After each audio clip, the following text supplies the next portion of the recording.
இப்ப நீங்க சொல்லும்போதே திருமுறைகள்ல சித்தாந்தம் இருக்குன்றத நீங்க தெரிவிச்சுட்டீங்க. இப்ப சித்தாந்தம் படிக்கிறதுக்கு சிலருக்கு கொஞ்சம் சிரமமா இருக்கு. அப்ப திருமுறைகள் மட்டும் படிச்சா போதுமா? திருமுறைகள் மட்டுமே நமக்கு போதுமா? அப்படிங்கிற ஒரு கேள்வி இருக்கு இல்லையா? அன்பர்களே, எந்த ஒரு பொருளையும் படிக்கிற பொழுது முதல்ல படிக்கிறதுக்கு ரொம்ப சிரமமா தான் இருக்கும். நமக்கு பழகிய அன்பர்கள்ல நமக்கு தெரிந்த அன்பர் அரவிந்த் அவர்கள். அவரிடத்தில் நான் ஒரு நாள் பேசிக் கொண்டிருந்தேன். ஐயா, உங்களுக்கு இந்த நாடு எப்படி பிடித்தது என்று. நான் எப்படியோ இந்த நாட்டுக்கு வந்தேன். ஒரு வாரம் தங்கியிருந்தேன். என்னுடைய பாஸ்போர்ட்டை வாங்கி வச்சுட்டாங்க. அது என் கையில இருந்தா அன்னைக்கே நான் வீட்டுக்கு போயிருப்பேன்னார். 1997 சிங்கப்பூர் நாட்டுல வந்தவர் 2024 வரைக்கும் இங்க இருக்கிறார். 97 அவருடைய மனநிலை, பாஸ்போர்ட் கிடைச்சா தப்பிச்ச பொழைச்சோம்னு ஊருக்கு போலாம்னு. இது அவருடைய எண்ணம். ஆனா சாமியுடைய எண்ணம் அவரை இங்க இருக்க வைத்து இந்த தத்துவ கருத்துக்களை தானும் தெரிந்து கொண்டு பிறருக்கும் சொல்ல வேண்டும் என்று. அப்ப இறைவனுடைய திருக்குறிப்பு என்பது நமக்கு தெரியாது. அவருக்கு முதல்ல இந்த நாடு பிடிக்கல. அது மாதிரி எந்த ஒரு பொருள், ஒரு செல்போனே இருக்க வச்சுங்களேன், முதல்ல பார்த்தோம்னா அது ரொம்ப டஃபா தெரியும். பயன்படுத்தி விட்டால் அதனுடைய தன்மை தெரியும். அது போல சித்தாந்தம் என்பது ஒரு படிக்க முடியாத, புரிய முடியாத ஒரு நூல் கிடையாது. ரொம்ப எளிமையான நூல்.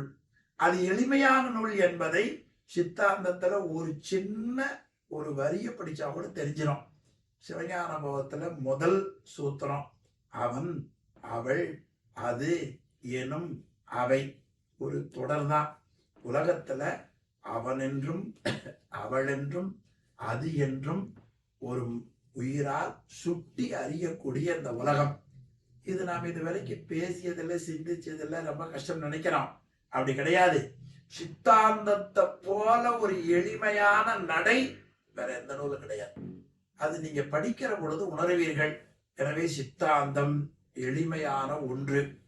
திருமுறைகளே எளிமையான ஒன்றுதான். திருமுறை கொஞ்சம் படிச்சு கொஞ்சம் பழக்கம் இருக்கு. எனவே திருமுறை எளிமையானது. திருமுறையை காட்டிலும் தெரியாதவர்கள் இறைவன முருகான்னு சொன்னா பத்தாதா, சிவனே என்று சொன்னா பத்தாதா, கந்தான்னு சொன்னா பத்தாதா, கண்ணான்னு சொன்னா பத்தாதா என்று பொதுவா கேட்பார்கள். அது சொன்னாலே போதும். ஆனால் அதை சொல்லுகிற பொழுது சில முறை, சில ஒழுங்கு சரியா தெரிந்து கொண்டு சொல்ல வேண்டும். அப்படி இறைவன் உயிர்களுக்கு செய்யக்கூடிய கருணையை தமிழில் மந்திரமாக திருமுறைகள் சொல்லுகின்றன. அந்த இறைவன் எப்படி உயிருக்கு நன்மை செய்தான் என்பதை சொல்லுவதுதான் சாஸ்திர கருத்துக்கள்.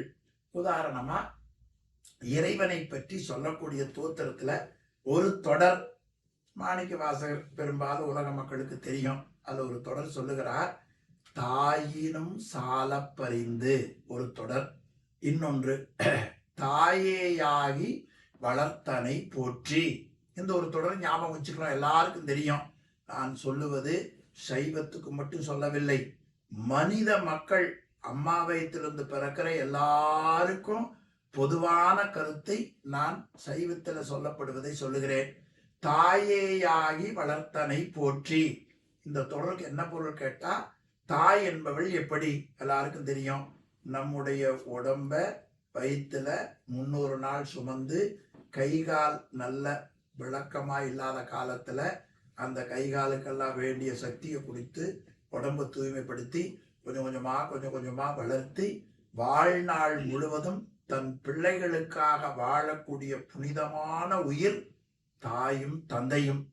இது இஸ்லாமியரும் மறுக்க முடியாது, சமணரும் மறுக்க முடியாது, கிறித்தவரும் மறுக்க முடியாது. என்ன சிந்தித்து பாருங்கள். அப்படி தாய் நமக்கு செய்கிறார்கள். இந்த தாய் குழந்தை அழுதால் அவருக்கு வேண்டியதை செய்வா, குழந்தை கேட்டா செய்வா. கேட்டு கேட்டு பழக்கமா இருக்குதுன்னு வைங்க. உதாரணமா முதல் ஒரு நோன்பு, அந்த நோன்பு ஒரு பலகாரம் கேட்டு அந்த குழந்தை பழகி விட்டா 2வது நோன்பு வந்தா அன்னைக்கு அவங்க கேட்டாங்க இது கொடுத்தா நல்லா இருக்கும் என்று செய்வார்கள். இதுதான் இந்த தாய் செய்வது. இப்ப இந்த தாய் ஒரு ஜென்மத்துல இந்த உடம்புல இருக்கிற பொழுது இது அம்மா இது அப்பா என்று சொல்லும். உடம்பு போய்விட்டால் யாருமே தெரியாதுங்க.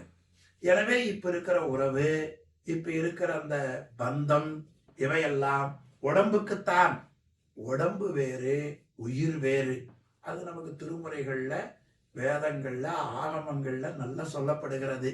எனவே உயிருக்கு தாய் இறைவன், உடம்புக்கு தாய் இவர்கள் எல்லாம். எனவே ஒரு ஜென்மத்துல உடம்புல குழந்தையின் மேல பாசம் காட்டுகிற தாய் எப்படி நம்மை வளர்க்கிறார்களோ, அது போல உயிர்களுக்கு கிடைக்கக்கூடிய கோடான கோடி பிறப்புகளிலே உயிர் நன்மை அடைய வேண்டும் என்று கருதுகிறவன் இறைவன். அதனால் தாயினும் சால பரிந்து, தாயிற் சிறந்த தயாவான தத்துவனே என்று நமக்கு காட்டுகிறார்கள். அப்ப தாயிற் சிறந்த தயாவான தத்துவனே என்று ஒரு மலர் வைக்கின்றான். எந்த வகையிலே தாயிற் சிறந்தவன் என்று விளக்கம் சொல்லுவதுதான் தத்துவ கருத்து. ஒரு உயிர் அப்பாவுடைய வயிற்றுல 2 மாதம் தங்கி இருக்கும், அறிவியல் உண்மை. பிறகு ஆணும் பெண்ணும் சேர தந்தையின் வயிற்றில இருந்து தாயின் வயிற்றுக்கு இறைவனுடைய கருணையால் அந்த உயிர் செலுத்த பெறும். அந்த உயிர் கண்ணுக்கு தெரியாது, கருவிகளாலும் காண முடியாது. கண்ணுக்கும் கருவிக்கும் தெரியாத உயிருக்கு மனித உடம்பை தாயின் வயிற்றுக்குள் இறைவன் உருவாக்கி கொடுக்கிறான். அப்படி உருவாக்கி கொடுத்த பிறகு 300 நாள் கழித்து அந்த குழந்தை அம்மா வயிற்றில இருந்து பிறக்கும். நீங்களும் அப்படிதான் பிறந்தீங்க, நானும் அப்படித்தான் பிறக்கிறேன். பிறந்தார்கள். இப்போ பொதுவா ஒருத்தரை ஒருத்தர் பார்த்தால் ஐயா வாங்க வணக்கம் என்று சொல்லுவோம். தெரியாத வணக்கம் சொன்னா நமக்கு இவரையே வணக்கம் சொல்றாரு அப்படின்னு சந்தேகம் வந்துடும். இப்போ குழந்தை பிறந்தது பாருங்க, அந்த குழந்தை அம்மா முகத்தை பார்த்ததில்ல, அம்மா குழந்தைய பார்த்ததில்ல. ஆனா குழந்தைக்கு அம்மா மேல பிரியம், அம்மாவுக்கு குழந்தை மேல பிரியம், 2 பேருக்கு அன்பு. இந்த அன்பு எப்படி வந்தது என்று சொல்லுவதுதான் தத்துவ கருத்து. இது நமக்கு நம்முடைய உமாபதி சிவம் போற்றி பகருடை என்ற ஒரு தத்துவ கருத்துடைய நூல். அதுல தெளிவா காட்டுகிறார், நேசம் வைத்த பண்பு போற்றி.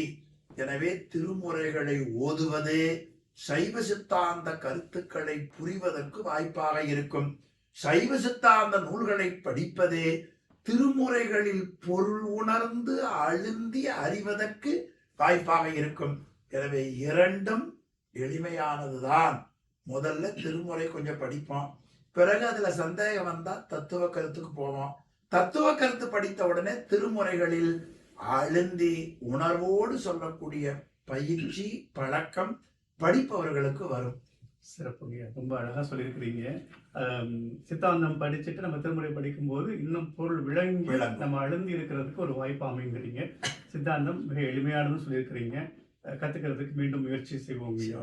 சொல்லுங்க.